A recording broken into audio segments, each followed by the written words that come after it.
Ram Dass says we're all just walking each other home, and it's so in every way. In every way. The people that we have problems with might just be walking us the best, the hardest. But all of them are. Okay, let's start with Geeta Dhyanam.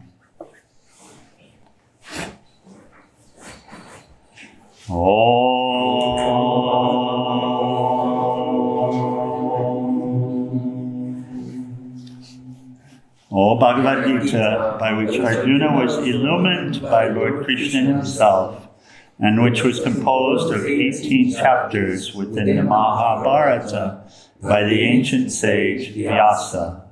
O Divine Mother, destroyer of rebirth, who showers the nectar of oneness upon us, O Bhagavad Gita, my affectionate mother, on thee I meditate. All the Upanishads are the cows. The milker is the cowherd boy, Krishna. Arjuna is the calf. People of purified intellect are the drinkers. The milk is the supreme nectar of the Gita. My salutations to the Lord, who is the source of supreme bliss, whose grace makes the mute eloquent and the crippled cross mountains. Hare Om Tat Sat. Okay. So we're in Yoga of Renunciation, the 5th chapter, and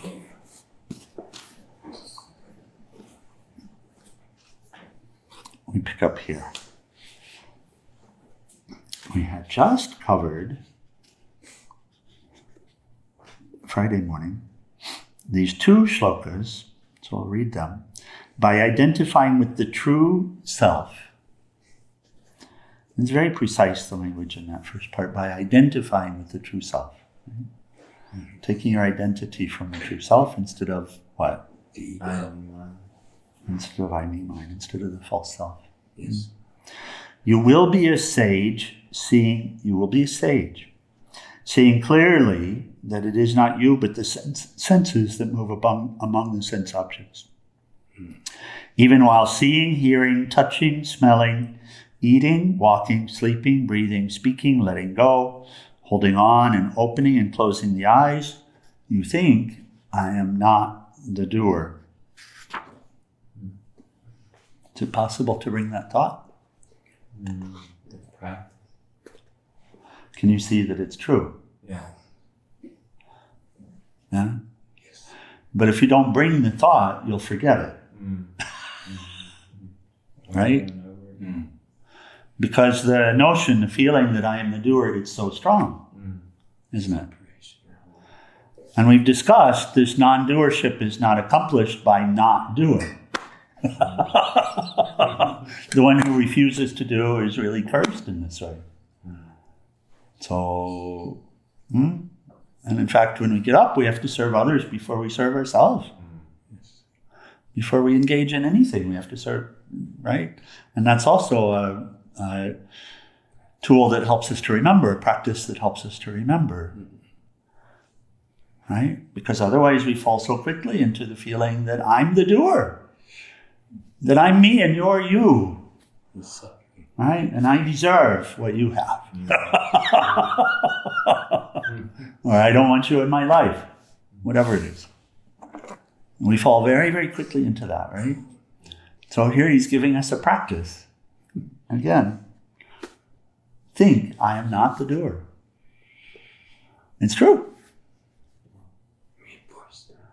It's true. You might get some inner argument, but every time you do, you can work it out. You can work through it. You can see it. Okay.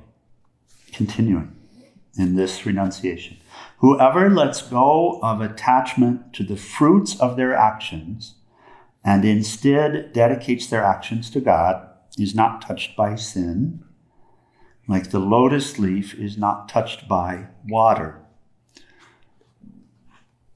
So it's not touched by sin. Again, that same concept, separation.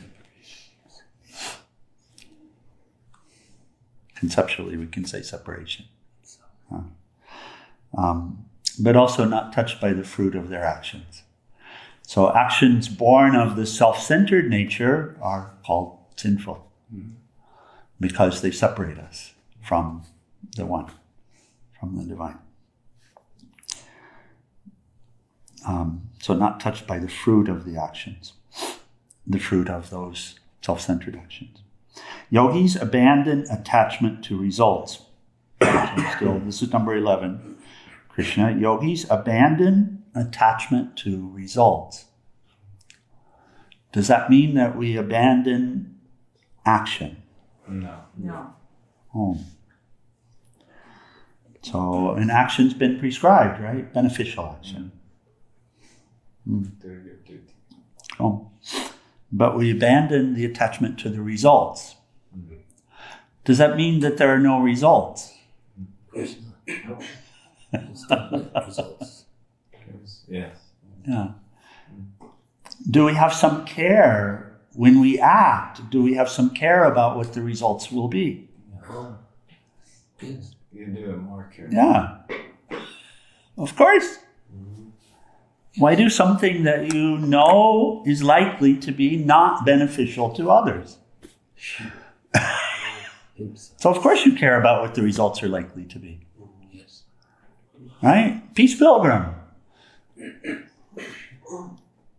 This beautifully detached sage. Did she care about the results of her actions? Yes. And she knew that planting those seeds, that the sprouts would come. Huh?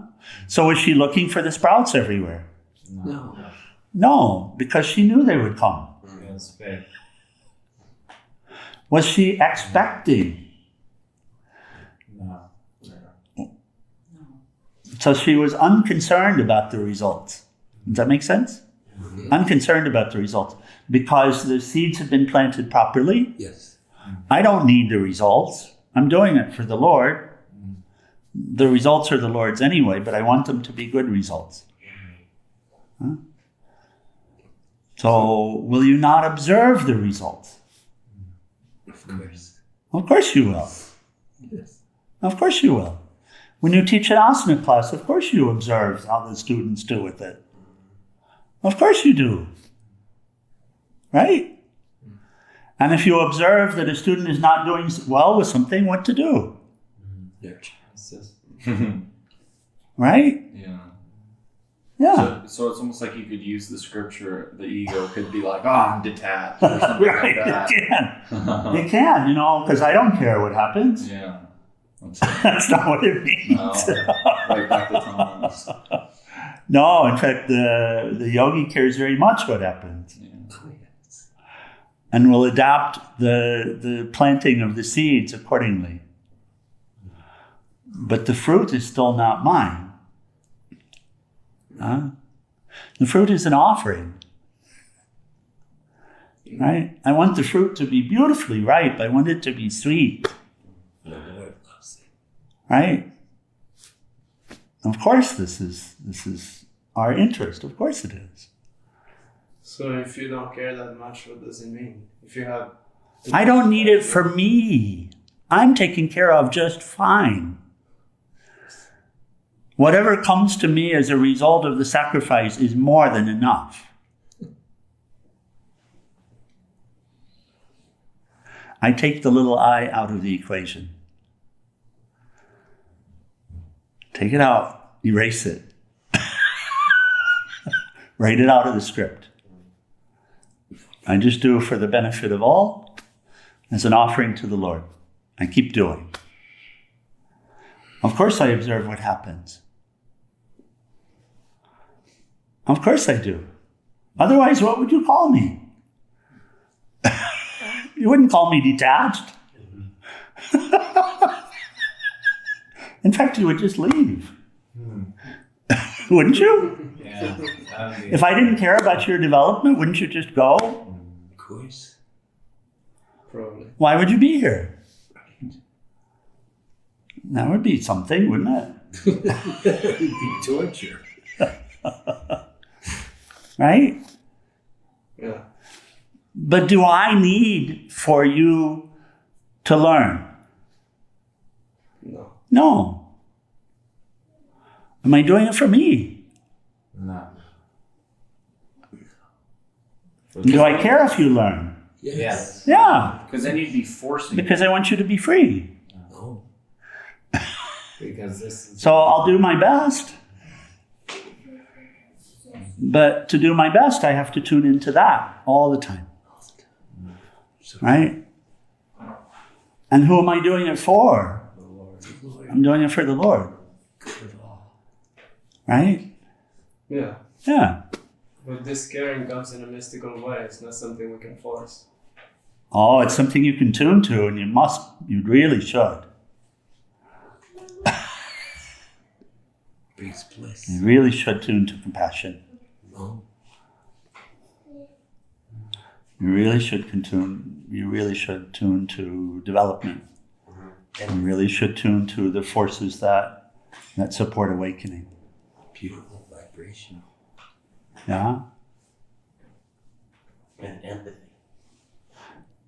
It's not so mysterious how they come. You just have to unwrap them.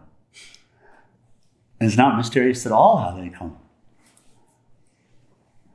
So be concerned with unwrapping, getting oneself out of the way. That's what it takes. So, but as soon as I say, I don't care, that's not detachment. Yes. That's disinterest. Because the Lord cares very much. Oh. Yeah. That's a veil. I don't care what happens to you. Is that detachment? It's like ego. That's cruelty. It's almost hatred. That's ego stuff. Yeah. That's spiritual bypassing is what it's called. Spiritual bypassing. Yeah, I've heard that. Big time. You see? So maybe we can explain the difference between care and attachment. Yeah, attachment is a very personal thing. I need, I want. That's attachment. I expect. You owe me. The world owes me. I have my rights. These are all statements of attachment. Look at what I did. I don't care about you is also a statement of attachment because I sure as heck care about me. I did my best. I did my best, that's it. That's all I can do, you know? Let's move on. Learn from that. Attachment.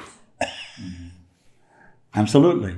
Because I'm putting some imaginary self ahead of the other. But truly, there's no separation. And the one cares about us completely. Look at the motivation that we get towards selfless action when we're out of the way. Look what happens when a car has gone off a bridge with a mother and a child in it. Look at what the one does through us. Jumps in that water. Doesn't care about whether one dies or not. That's that intuitive motivation, isn't it? Greater good. Look at what the one does in the form of Buddha at the end of his prior birth. Offers the body to an animal. Look at what the one does. And then we say, but I don't care.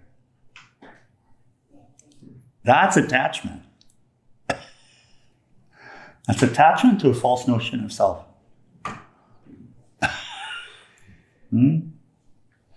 I don't care. The one cares, but I don't care, so I'm separate. I'm special. I'm preserving my right not to care. Separation. Does that make sense? Does it resonate? Yeah.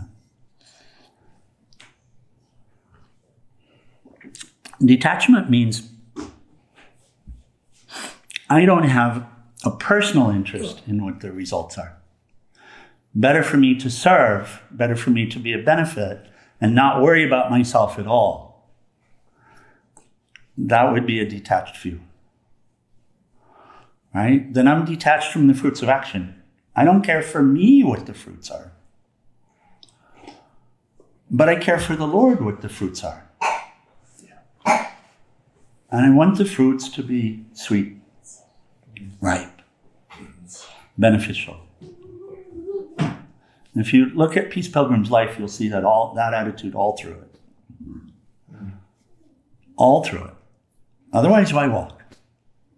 Exercise. For who? The Lord. To serve. So, and we do have our steps. Nisargadatta, this beautiful quote, because he was having a discussion like this with someone who asked him a question. And the person was complaining about all the do-gooders, all the people that are, doing good and trying to do good and all of that. He said, what does it matter if you're not in this? And Nisargadatta said, actually, that's called sadhana for the one who engages in that way, who isn't desirous of fruit, who isn't desirous of something for themselves. That's called sadhana. Right? And it is a sadhana that we can practice, isn't it? Caring. And as we practice caring, and of course we care about the offering. When we give a gift to someone that we love, do we not care about how we wrap it? Oh. Do we care about what's inside of it? Do we care whether the person will enjoy it when it's offered to them, when it's given to them, when they open it up? Do we care about that? Do we need for them to shine in order for us to feel good? No. If I say yes to that, then that's attachment. Attachment to the fruit, right? What I get back from giving the gift. If I'm giving a gift to the Lord and I have no expectation of the fruit from it, that's called karma yoga. Right? Here, I'm wrapping you all. I'm doing my best to put a beautiful bow on. I'm very involved with with what's inside the package. Can you tell? Yeah. Right? It's an offering. For my happiness, do I need it to be a certain way? Do I need you to tell me how great I am? Do I want to? Do I want you to? Not really. You would rather not. So that's detachment. See the ground. That's detachment. So it's the concept is easily misunderstood, we see. Because from ego perspective, it really can't be understood. Right. Ego really genuinely has to get out of the way to have an understanding of it. Right? Because ego will always assert, even most subtly, what do I get? Right? Or he'll say, I got enough of this. They've got to work it out on their own. There's so many comments too. Yeah, I know. It's like it's like a whole structure. Oh, yeah. The cartoons, I don't know, we don't see them so much anymore, but I've shared before, every Sunday morning, the first thing I would do is, as a little one, is get to the Sunday paper and take the comics out. And have you ever seen the comic characters where when they think, when the thought comes, the little bubble with the bubbles like this? Yeah. If they're speaking, it's a direct line. But if they're thinking, then it's these little bubbles. Yeah. So steady. Always the inner commentary. It's the press box.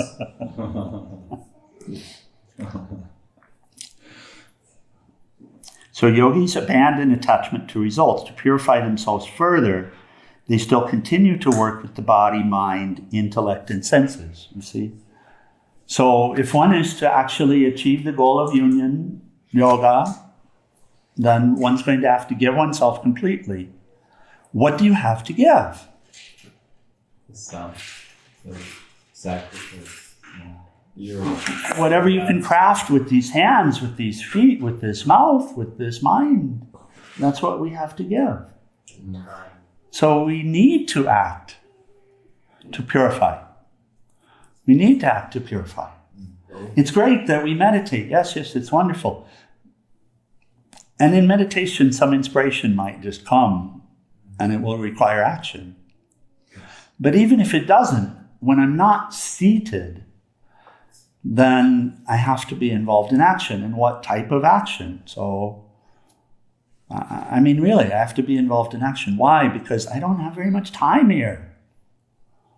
How many have more than 100 years left? In this body, with this body. Mataji, we were having a little of this conversation last night, you know. This body comes, it goes. And this is my shot, you know. If I want freedom, or if I want to be beneficial, if I want to serve, this is what I have. That's what I have. So be up and doing, right? It's not a drudgery, it's not a problem.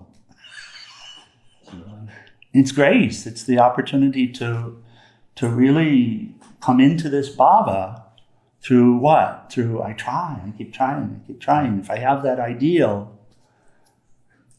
and if I understand what detachment means, then I can keep.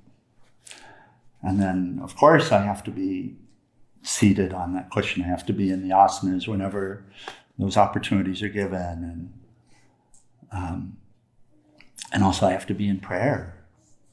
Right? There's an opportunity for constant dialogue, constant checking in. You know, how was that? How was that class? How was that class? How were the students with it? Lord, any input?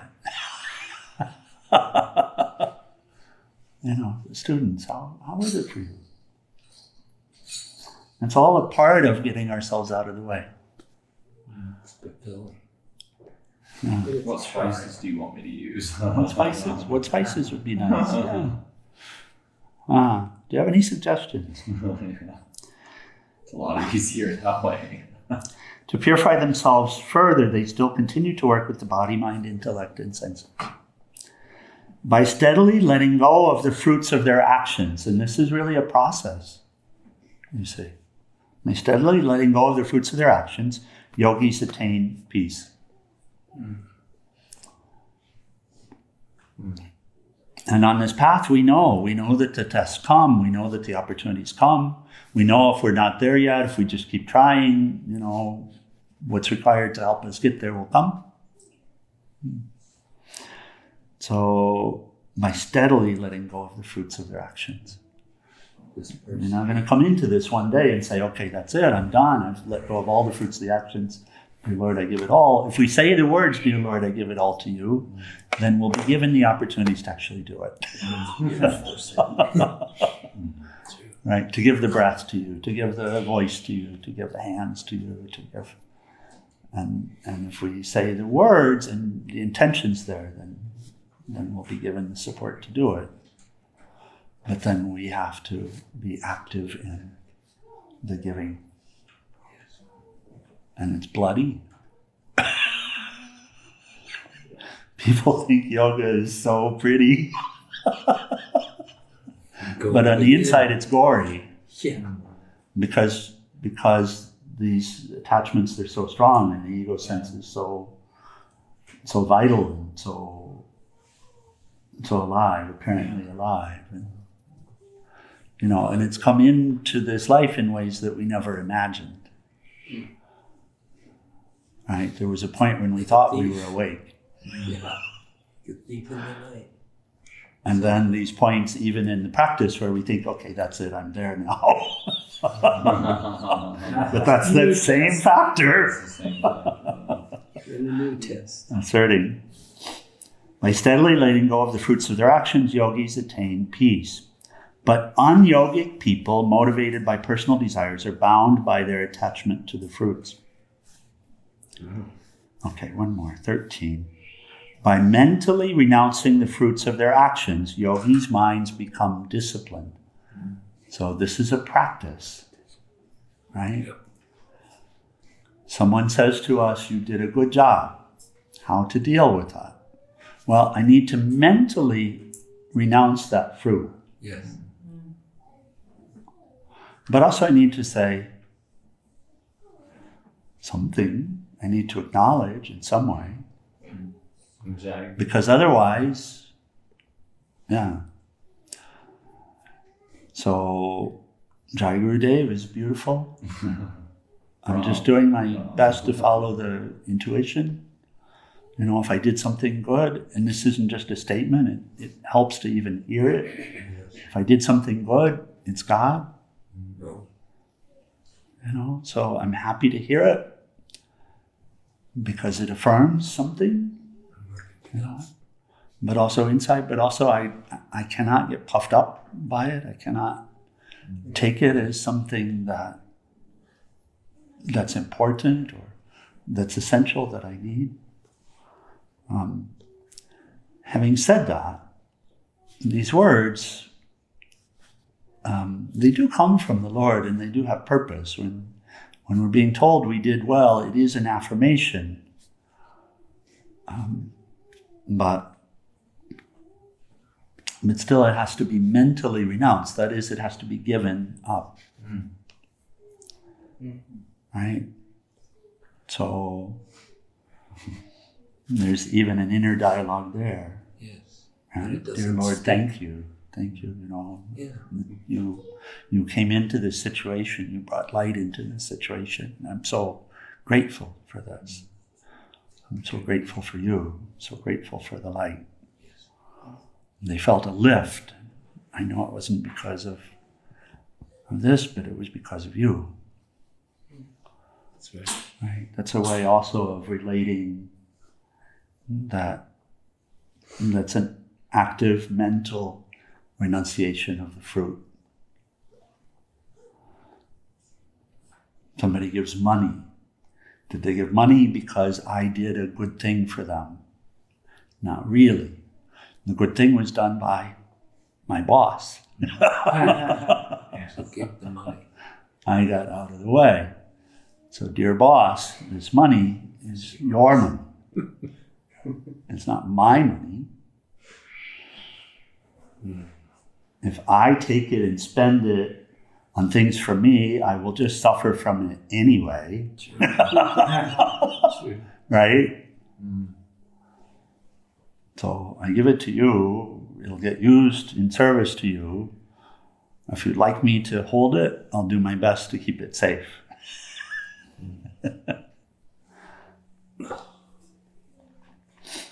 So mentally renouncing the fruits of their actions. There are lots of ways that we can relate to, but the practice itself is essential. And then yogis' minds become disciplined. So the mind stops grasping after some time. It stops grasping after the fruit.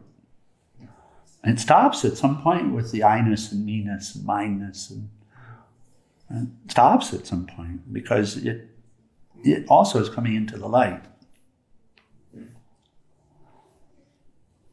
It's not like that, but there are breakthroughs. So the mind becomes disciplined.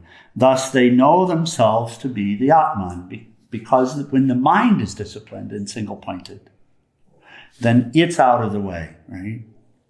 And then one knows oneself to be spirit, Atman. At peace, the inner environment becomes peaceful. Happily abiding in the city of 9 gates. City of 9 gates. Can you count them? City of 9 gates is the body. So 2, 4, 6, 7, 8, 9. Got it? So the city of the 9 gates.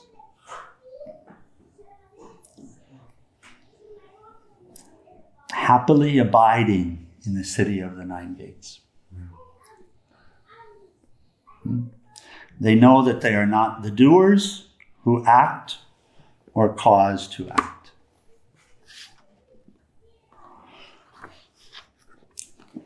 You know, sometimes we get the words that the Lord is the doer. Sometimes we'll hear that that nature is the doer, that senses in conjunction with the sense object. These are different perspectives of saying what's ultimately the same. And just listening to it doesn't do, but when we listen to it and do the work and see that it's correct, I'm not the doer, it's the universal forces that are the doer, right? If there's any doing here, prana is doing it. Yes? Even the thoughts are a flow of prana, aren't they? So if there's any intelligence here, the master intelligence is doing it. Because it's borrowed. My intelligence is borrowed.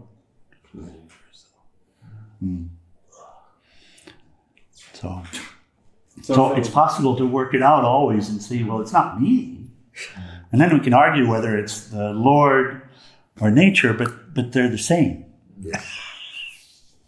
Oh, I was just going to say, I thought maybe like if it was actually my intelligence, then everybody else would be absolutely stupid. Right? yeah. Have you ever heard that from yourself? That it's my, oh yeah. Yeah. That's why I bring it up. Like, I'm the only one here who's intelligent. I'm the only one that knows. Yeah, that's a good ego statement for us. Contradictory. Oh, but we've heard it. We've heard it within, for sure.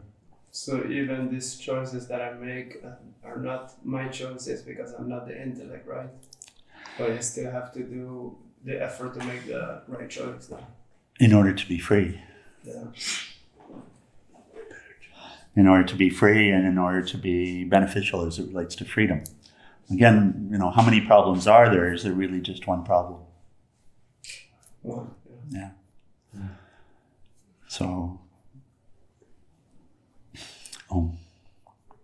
that's why self-inquiry is required as well. Swami Chimnanda says you have to be good and do good. Yes. But he also says being good and doing good isn't enough by itself. That's purification, preparation. Serve, love, give, purify, meditate, realize, be good, do good, be kind, be compassionate, bear insult, bear injury, highest sadhana, bear insult, bear injury, highest yoga, inquire, who am I, know thyself and be free. And so that's all in a perfectly logical order for us. Because at that point, once that little I is out of the way from a functional standpoint, then inquiring, who am I? We hear the one voice that answers. Be still and know that I am God. It says something like that. There's not a schism. Oh. Okay. Anything else for the morning? I like the asana example because I think it's really nice and practical. That's really practical to check in afterwards. Because sometimes the answers will come, I guess, if I do remember it, to say that no, there was somebody that walked out that maybe or there was somebody that seemed like I could have helped them better, and they looked like they were. It's everything here is well intentioned. That's the truth of the matter. I know we can argue the point because so much of the actions that we see, they don't appear to be. But ignorance is our one issue. As Maya Angelou says, if people really knew, we say we know, but if people really knew that what goes around comes around, how could we possibly engage in actions that are harmful? Right? If we really knew it, if we knew it completely, wholly, completely. So the issue is clearly ignorance. It's not the intent to. So with an intention of being detached, we can misunderstand that to being not caring about the results. And that's a big deal because that's not what's being propagated. That's not what's being shared. It's about being desirous of fruit from me. That's what we're to detach from. What I get. What I get. That's what's being detached from. What I give you, I should never detach from that. What I give you at a personal level or at a supreme level, of course I should care about that. Of course.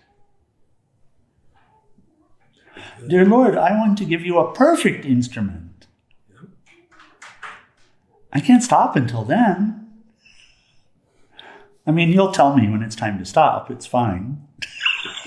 The breath won't come. It's time to stop. Finished. Finished. I mean, you'll tell me. But as long as the breath is coming, then I have to care about what I give you. Right? I have to care about what I give you. So in all of these instruments, who are they really? They're you. They're your instruments. So I want to care. I have to care, right? And if it's not, and if the gift that I've given, it's not to your liking, then let me see what I can do about that. We say you can't please people. It's true, you can't please people. But you can still try. Do the best. But with a detached attitude, then there's nothing that says I have to stop trying now.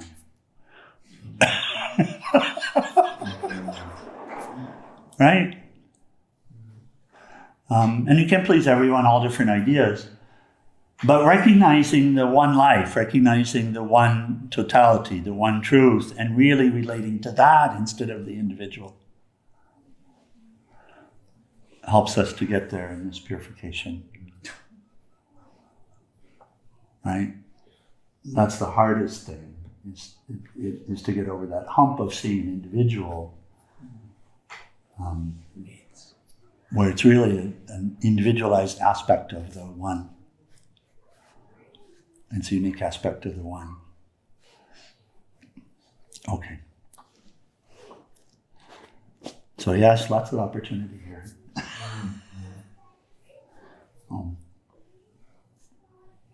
And then, ego will say, but what do I get out of it? It's so persistent. Will that give me peace? No, but it will reveal it. That's true. Yeah.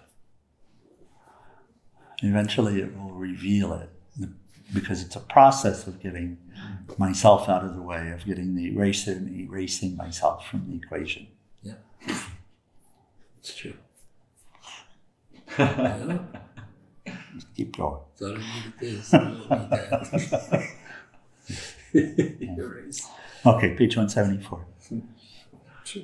Final prayers in Arati.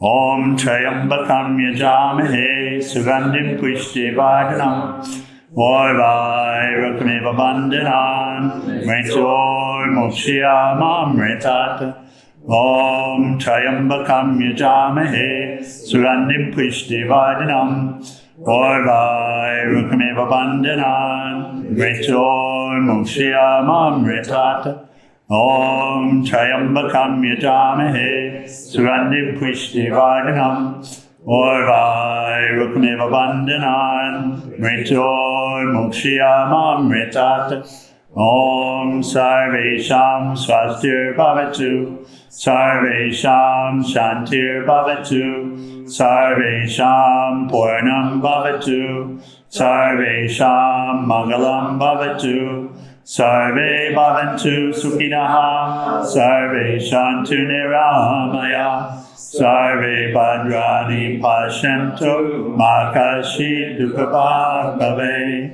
Asato Ma Satgamaya Tamaso Ma Jyotirgamaya Mritor Ma Mritangamaya Om Purnamada Purnamidam Purna Purnamudashate Purnasya Purnamadaya Purnameva Vasishyate. Om Shanti Shanti Shanti. O adorable Lord of mercy and love, salutations and prostrations unto thee. Thou art omnipresent, omnipotent, and omniscient. Thou art Satchidananda. Thou art existence, knowledge, and bliss absolute. Thou art the indweller of all beings. Grant us an understanding heart, equal vision, balanced mind, faith, devotion, and wisdom. Grant us inner spiritual strength to resist temptation and to control the mind. Free us from egoism, lust, anger, greed, hatred, and jealousy. Fill our hearts with divine virtues. Let us behold thee in all these names and forms. Let us serve thee in all these names and forms. Let us ever remember thee. Let us ever sing thy glories. Let thy name be ever on our lips. Let us abide in thee forever and ever. On Bolo Sakaguru Shivananda Maharaj Ki Jai. And for all the saints and sages of all traditions. Jai. Okay, let's go for our tea.